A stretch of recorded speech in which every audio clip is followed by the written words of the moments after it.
62. Aaron Paul is quietly exceptional in the party-centric scenes, a sea of people drinking, drugs, and deafening music acting as a coping mechanism for Pinkman due to the utterly traumatizing Gail Bedecker incident. The scene in which an armed Walter approaches Gus's house before Tyrus calls, ordering for Walt to go home, is tense, featuring some slick cinematography. Though I must admit, as much as I can understand Walt is in a place of desperation, I've never been a massive fan of this small, strapped Walter plot for one simple reason. I find it to be a wee bit too rash. Walt, who loves his family, knows how vast and dangerous Gus's organization is. Gus is, of course, the head of the snake, but for example, if Walt successfully shot Gus at the lab like he had intended, what's the next step? If Walt doesn't instantly flee with his family, they're all as good as dead, and he doesn't have access to Ed the Disappearer at this point. It's always bumped me a bit, probably the only plotline within this otherwise practically perfect show to do so. 61. Marie's kleptomania-centric coping mechanism is a very interesting and understandable character trait in regard to Hank's mistreatment of her at this point, while the scene in which Skylar, with the assistance of the great Bill Burr's Patrick Cuby, cons Walt's former boss Bogdan in order to ultimately acquire the car wash at a lesser price is such a blast, and a slickly edited one at that. 60. I kind of like the initially surprising fact that the aftermath of the IFT affair largely deals in comedy. For example, when bitch boy Ted is cowering in his office as an exasperated Walt tosses this enormous plant at his office window before it awkwardly bounces off and Walt is reprimanded. A nice little subversion of expectations, as after first watching the previous episode, I was practically expecting Walt to castrate this prick. 59. We get some brilliant dialogue between Walt and Gus. Mr. White, of course, doing the vast majority of the talking. Anna Gunn is exceptional in the scene in which she conjures up a lie in order to help out the Schraders financially, before stating to Walt that she had learned from the best. 58. I adore the scene in which Walt has dinner at Gus's home. It's a complete and utter treat whenever Cranston and Esposito are alone together opposite one another. It's great fun seeing Skylar meet Saul Goodman, while the twist that Andrea's brother Tomas is the individual behind the murder of Jesse's old pal Christian Combo Ortega is f***ing great narratively. Creatively. It's simply a shocking story beat, Jesse's reaction to which being perfectly and authentically performed by Aaron Paul. 57. I've read/seen many an individual give Fly flack. I personally quite enjoy this bottle episode, which on the surface is quite simple, minimal, not particularly eventful, but when you really break it down, this is a really wonderfully directed by the great Rian Johnson episode that is dripping in subtext and tackles such concepts as guilt and obsession, whilst featuring an excellent and committed performance from Cranston, both he and Paul getting the rare opportunity to engage in some physical comedy. 56. The episode's final IFT-centric moments are understandable, but a complete and utter gut punch nonetheless, thanks in large part due to a cold delivery from Skylar and an emotionally crushed reaction from Walter. The opening scene featuring Danny Trejo's Tortuga is quite shocking, delightfully unsettling. It's really cool seeing how exactly that human head ended up on the shell of a tortoise. 55. We're introduced to probably my favorite component of Breaking Bad's second season, the quartet of monochrome vignettes featured in episodes 1, 4, 10, and 13. It intriguingly, jarringly commences season 2, while 737 ends in particularly tense fashion as Jesse pulls up to Mr. White's house to pick him up with a strapped Tuco in the back seat. 54. Breakage is an immensely important episode for Hank as a character. We're so used to Hank being this unwavering embodiment of strength, while 205 delves into Hank's vulnerability and anxiety. Schrader taking a developmental step forward is represented by Hank tossing his former trophy, Tuco's grill, into a lake.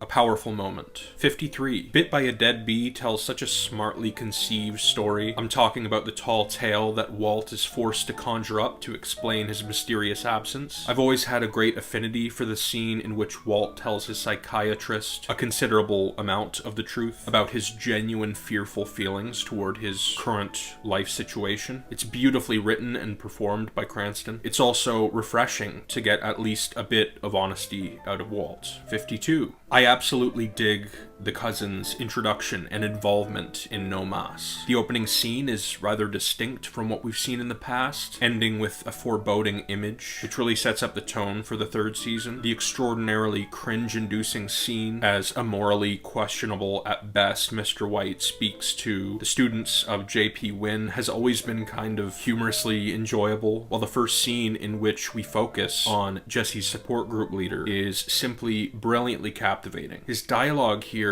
and the profound message it conveys is so bloody memorable and poignant, as in the same breath he brings up the fact that he accidentally killed his daughter and how he learned that self-hatred accomplishes nothing. It just gets in the way of true change. 51. We're provided with the iconic but kind of frightening "I am the one who knocks" line in Cornered. We're also given a rather satisfying scene in which Walt officially acquires the car wash, as is, from former employer Bogdan, forcing him to leave behind the first dollar he ever made, only to use it to purchase a can of Coke from the vending machine. Simultaneously petty and badass. 50. Down really forces one to sympathize with Jesse as he endures what feels like an endless barrage of hardships. The big RV battle between Walt and Pinkman is definitely entertaining, also just a very interesting depiction of their exceedingly complicated relationship. And it's humorously bizarre, the fact that after this messy fight, Walt invites Jesse inside for some breakfast. 49. Cats in the Bag is a solid follow-up to the pilot. There's the truly hilarious moment in which Skyler confronts Jesse about quote-unquote selling weed to Walt, unaware that he is standing before a dead body. Then there's the wild, rather nasty ending in which human bones and such melt through the ceiling thanks to Pinkman's bathtub blunder. 48. I absolutely love the dynamic between the trio consisting of Walt, Jesse, and Mike. We get an introduction to the ever-intriguing, exceedingly anxious Lydia Rodart Quayle, portrayed by the mega talent that is Laura Fraser. Mike Ehrmantraut is a bloody badass in the scene in which he cleverly anticipates a trap set at Chow's residence before calmly popping one of his former guys, responsible for setting him up. 47. We're provided with a visually enthralling cooking montage, quite unique when compared to the rest of the show's magnificent montages. Skyler's breakdown in front of Marie is brilliantly performed by Anna Gunn and Betsy Brandt, while Walt and Mike's continued butting of heads is tense and troublesome, but always entertaining. 46. Buried is a bit of a transitional piece, but a really solid piece nonetheless, as we get a handful of effective moments. The literally quietly powerful scene between Skyler and Walt, after the latter has collapsed onto the bathroom floor due to exhaustion. Then there's the excellent scene in which Marie confronts Skyler about her personal knowledge of Walt's illegal activity, the scene ending with an emotional Marie smacking Skyler across the face. And lastly, we get the really exceptionally performed scene in which a distraught Skyler storms out on an inquisitive Hank at a diner. 45. Peekaboo really exemplifies the fact that Pinkman genuinely has a good heart. It also informs the character going forward in regard to having an extremely soft spot for innocent children. This is kind of a twisted, tragic tale that exposes the great hardships that come along with being the child of drug addicts. We also get a pretty goddamn shocking moment in which the youngster's sorry excuse for a mother crushes Spooge's head with an ATM machine. 44. We're provided with an uncomfortable but engrossing drunken confrontation between Walt and Hank as we bear witness to the Heisenberg persona bleeding into Walt's home life, while the exceedingly Heisenberg-esque ending is superimposing. 43. Aaron Paul is particularly brilliant here, as is the unexpected alliance between he and Hank, while the Jack and Todd-centric cliffhanger is rather frighteningly foreboding. 42. This episode's opening is wicked, depicting the iconic Crystal ship's origins and bringing back the late Combo, his home being particularly prevalent to Mas, as Hank's quest takes him to Combo's home, the original domain of the classic RV. And of course, Hank's visit to the Ortega household leads to Schrader discovering a connection between Jesse and his late boy's motorhome. A scene that has always been eerie and incredible to me is the one consisting of Gus introducing to Walt his potential new superlab. The musical score here is simultaneously beautiful and creepy, while Gustavo's speech to Walt about a man providing for his family no matter the circumstances is so powerfully performed by the great Mr. Esposito. 41. This is a pretty excellent pilot. I adore this episode's structure, how, for example, we're dropped into the action without warning before we essentially spend the remainder of the episode gradually figuring out how we ended up there. The premise is crystal clear and instantaneously enthralling, as well as quite unique, while the cast, Cranston in particular, immediately shines. 40. The scene in which the axe-wielding cousins strut into Walter's house, then bedroom, unbeknownst to Mr. White as he's busy in the shower, is simply heart-pumpingly tense. The ending of the scene is perfectly creepy, as a cleaned-up Walt exits his bathroom to find his room and bed mostly bare, apart from the gazing eyeball of the kind of iconic pink teddy bear. We're also given the awesome and satisfying moment in which Jesse, with the help of Saul Goodman, purchases his parents' house from them. 39. A no rough stuff type deal is a solid and kind of fitting and accidental season finale. I use the word accidental because Breaking Bad's first season aired during the 07-08 writer's strike, so an abundance of shows were forced to shorten up their respective seasons. I use the word fitting because 107 concludes with the stunned faces of Walt and Pinkman, their jaws dropped at the sight of Tuco literally beating his boy Nodos to death before chuckling kind of nonchalantly. This is the harshest form of reality in regard to the cartel that Walter has been forced to view thus far. Given that this is only the end of the beginning of the story, you as a viewer get the impression that the stakes have raised, and it's more than likely that much more blood is about to be shed. 38.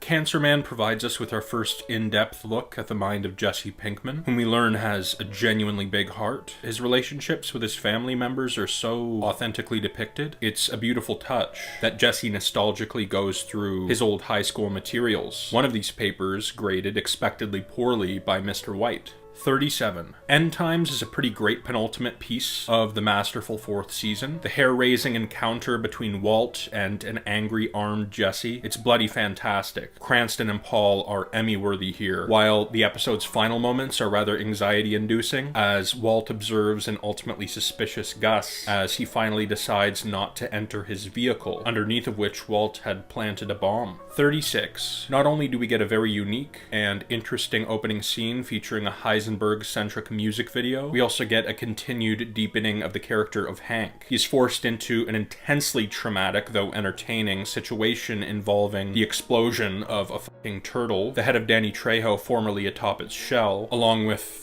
at least the limbs of certain individuals by whom Hank is not really accepted. 35. The dinner scene consisting of Walt, Skyler, and Jesse is gloriously awkward. I'm always captivated whenever viewing the quiet and powerful scene in which Walt discusses with Pinkman his history with gray matter technologies. His line about checking the company's worth every single day says a lot about Walt's deep jealousy and resentment and regret. Things feel perpetually high stakes in Buyout, including the abrupt cliffhanger. 34. Shotgun features one of the greatest montages/time-lapse sequences I've witnessed on television. The dinner scene at the Schraders is bloody phenomenal, as the Heisenberg/Gale case is as good as solved before a drunk, astronomically arrogant Walt basically puts Hank back on his tail due to not wanting the late Mr. Bedecker to receive credit for his work. 33. Walt is in full-fledged, egotistical, nefarious asshole mode at this point, which is quite entertaining in the desert meeting scene, which birthed the famous "you're goddamn right" meme. The final scene is tense, then extremely tragic, as we get the death of the great Mike Ehrmantraut, caused by the immensely hateable and hittable, intentionally and effectively so, Walt. 32. The final scene is so intense and important, unfortunately so, to the gradual shaping and darkening of the character of Walter White. Cranston is so literally quietly powerful during these horrific moments. I've always adored the extraordinarily sweet and wholesome interaction between Walt and Donald Margolis, father of Jane, as the two vent about the respective pseudo-children and children. The conversation is small and poignant, even more so after having viewed Phoenix in its entirety. 31. We get the quietly spectacular introduction to the great Gustavo Fring, Esposito's performance being instantaneously compelling. Mandela's final moments are fucking tense and captivating in regard to the character of Walt and the pressing choices that lie before him. I'm referring to the moment in which Walt gets the text from Skyler that the baby's coming, while only having a very minuscule window of time to deliver his signature blue meth to Gus's men. And it's always fascinating when Walter is faced with the family family versus money conundrum, and in this particular instance, he chooses the latter. 30.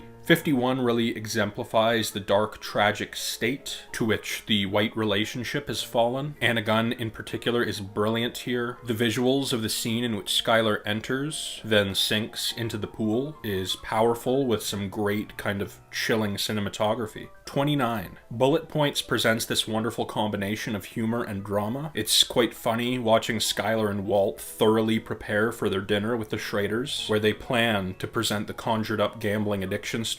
Then the scene in Hank's room, in which he reads from Gail's notes and jokingly refers to Walt as Heisenberg, is masterful TV. Cranston's performance in particular being pitch perfect. 28. Jesse and Hank's plot to kind of trap then capture Walt is so clever. The scene in which Asac Schrader cuffs Heisenberg is so bloody satisfying, while the bullet-raining cliffhanger is chaotic excellence. 27. This episode contains some of Breaking Bad's most important story beats and elements. Walt essentially has a job offer from Elliot, but due to Mr. White's immense pride, he refuses this essentially automatic financial comfort in favor of making his own money on his own terms. Then later in Grey Matter, we get probably one of the greatest scenes in the series, the talking pillow-centric scene. Every character has their moment to shine here. Hank is hilarious and awkward, munching intervention snacks and delivering confusing analogies to Walt. But Cranston in particular is goddamn brilliant, in which he performs his beautiful monologue about wanting to finally make his own choices, as he chooses not to go through with chemotherapy. Now Walt, primarily to appease Skylar, does then decide to go through with chemo, which is when this Heisenberg persona is born. Walt is forced into a double life so that he can simultaneously abide by his family's wishes while getting to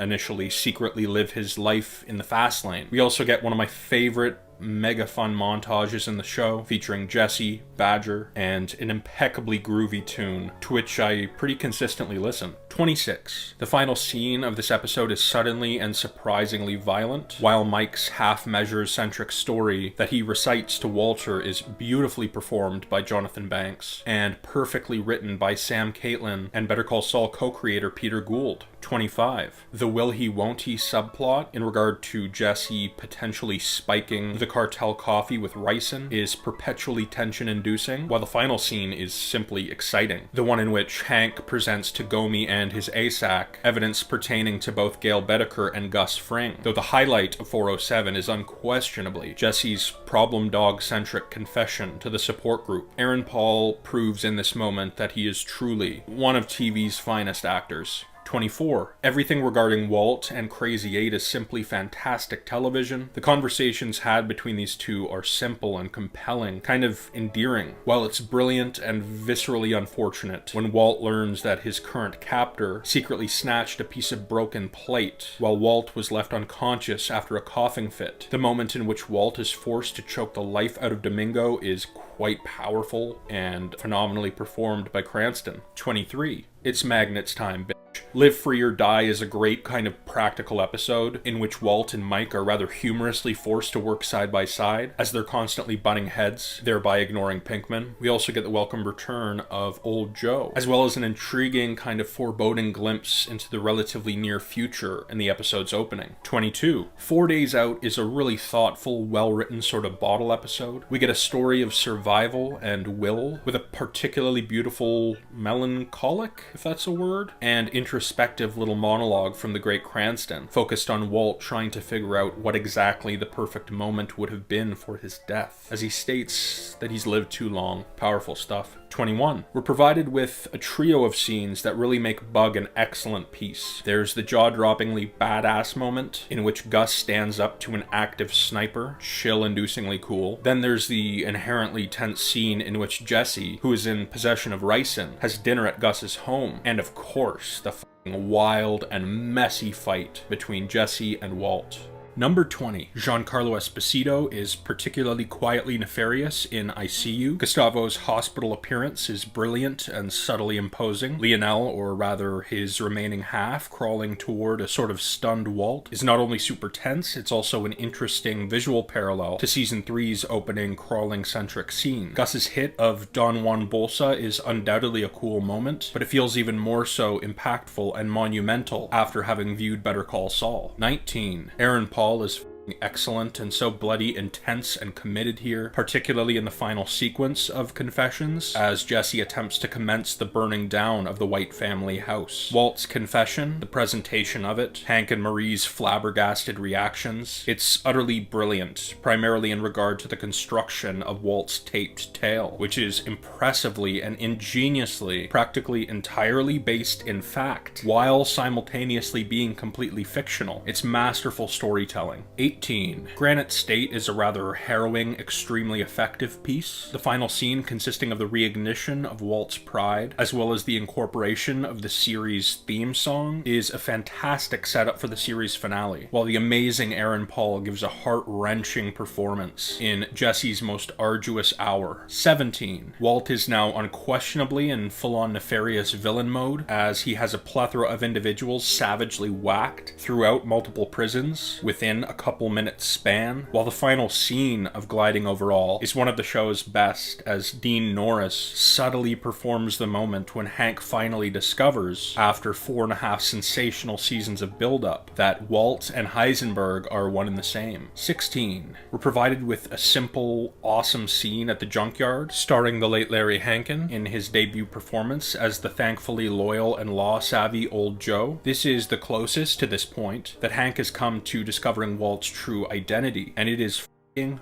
heart-pumping. A scared for Marie's life Hank ultimately getting a jarring phone call from her is beautifully directed, performed, and edited, and Sunset's final moments are incredibly foreboding, as Hank's potential death is made to feel imminent. 15. The tarantula-centric bookends are ultimately tragic. The practicality and truly engrossing planning behind this train heist and its execution is what I believe intrigues so many in regard to Dead Freight. Todd is also instantaneously transformed into a despicable villain, and a Bill Burr appearance certainly never hurts an episode standing. 14. The sensational Saul Goodman in his television debut absolutely steals the show here. The opening Badger-centric one-shot featuring guest star DJ Qualls, who also guest starred in Season 2 of Lost, is bloody excellent and impressive, while the scene in which Walt and Jesse deceive Hank and company in order to execute Saul's cleverly concocted plot is fun and super tense and slickly stylistically scored. 13. Gale's end is both tremendously tragic for the relatively innocent character of Mr. Bedecker. It's also evidently exceedingly damaging to the character of Jesse. You can see the deep pain in his eyes as his shaking hand points his weapon toward a terrified Gale. Jonathan Banks and Bryan Cranston really accentuate Full Measure's intensity with their real and raw performances. 12. ABQ presents a brilliant end to the Season 2 specific black and white tale, the opening scene concluding with the most high-stakes image we've seen up until this point in the series, as the monochrome filter turns to Technicolor. Skylar's confrontation of Walt features the masterful amalgamation of Walt's lies that have been slowly and subtly building throughout the first and second seasons. 11. Bryan Cranston is scarily good here, particularly in Crawlspace's heart-racingly intense final scene, which features some of the finest acting I've ever witnessed. The scene in the desert between Walter and Gus and company is bloody exceptionally chilling, thanks in large part due to a frightening, seething performance from Mr. Esposito.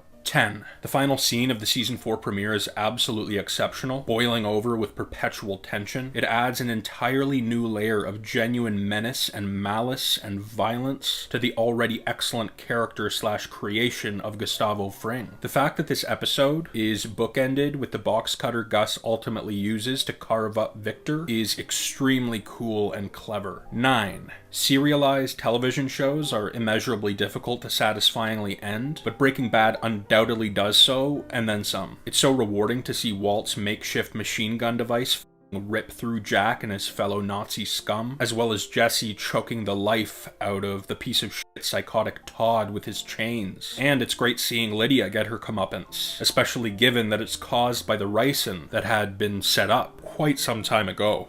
8. Tuco is a maniac, but a supremely charismatic and entertaining one. We get our first Heisenberg appearance, which is amazing and literally explosive. All of the Walt and Hank stuff oozes with tension and ultra-intriguing subtext. 7. Dean Norris in particular shines in Blood Money. His performance is incredibly layered and perpetually committed. We've known since the pilot that a confrontation between Hank and Walt would be inevitable, and the final execution of it is, simply put, literal perfection in every respect of filmmaking. 6. Hermanos greatly deepens not only the already fascinating character of Gustavo Fring, but also the lore of this whole crime world. More specifically, the epic rivalry between Gus and Don Hector, while we're also gifted with the debut of the mega charismatic Don Eladio, portrayed by Stephen Bauer. 5. Bauer and Esposito in particular deliver expectedly excellent performances in this spectacular episode. I love the badassery displayed by Pinkman, which evidently impresses Mr. Fring. I'm immensely engrossed when viewing the Don's cleverly concocted murder, as well as Gus's riveting speech, which follows it. Essentially every scene in this series, or its spin-off, that take place in Eladio's pool, or at poolside, feels both monumental and cinematic.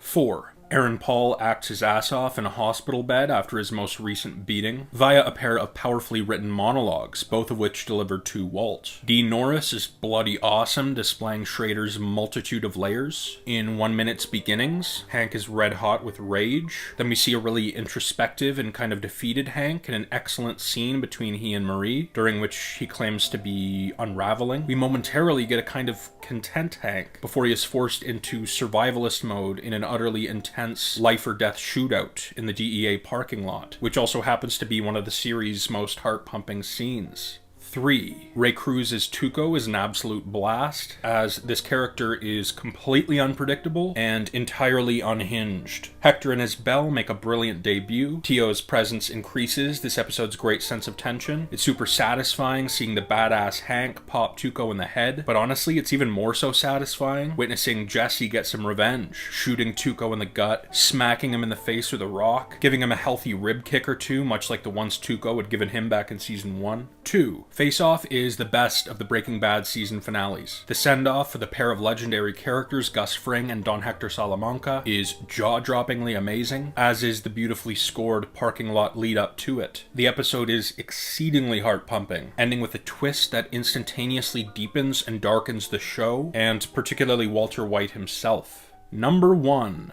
Ozymandias is a truly masterful hour of television. It provides edge-of-your-seat, nail-biting drama in the form of Walt and Skyler's knife fight, which precedes the most monumental moment in the series, what I refer to as the "we're a family" scene. If I had a nickel for every time I've heard Walter claim that each of his, at times outrageous, actions are for his family and its betterment, I'd be a very wealthy boy indeed. This sentiment is undoubtedly true for a while, but as the show progresses, Walt becomes more so nefarious and deluded and arrogant and self-indulgent. He has lost sight of why he started in with all this crazy illegal shit in the first place. So after he and Skyler's intense blade-centric battle, which is broken up by Flynn, a rageful Walt bellows, "What the hell is wrong with you? We're a family." Walt stares at his quote-unquote family as Flynn shields his mother from his father, while baby Holly bawls in the background. A once angered Walt now appears to be completely and utterly crushed as he whispers, as if to himself, "We're a family." It is in this moment that Walt realizes that he can no longer convince himself that that statement holds any water. He has fully and finally lost the one thing that initially drove his entire being. This whole concept also ties into the Ozymandias theme, as, if you're unaware, the poem features the collapse of a leader's empire and legacy, said arrogant leader having believed that his rule would be inevitable. 514 also provides us with some truly hard-hitting emotional gut punches in the form of Hank's horrific death, as well as Walt informing a now captured Jesse that he had the chance to save his late love Jane, but decided not to. A truth bomb we had anticipated being dropped for quite some time, which ultimately only accentuates the revelation's effectiveness. It catches you off guard, while you're still trying to process and grieve Hank's execution. This episode is beautifully directed by the talented Ryan Johnson, while the always brilliant cast outdoes itself with a collection of exquisite performances from top to bottom.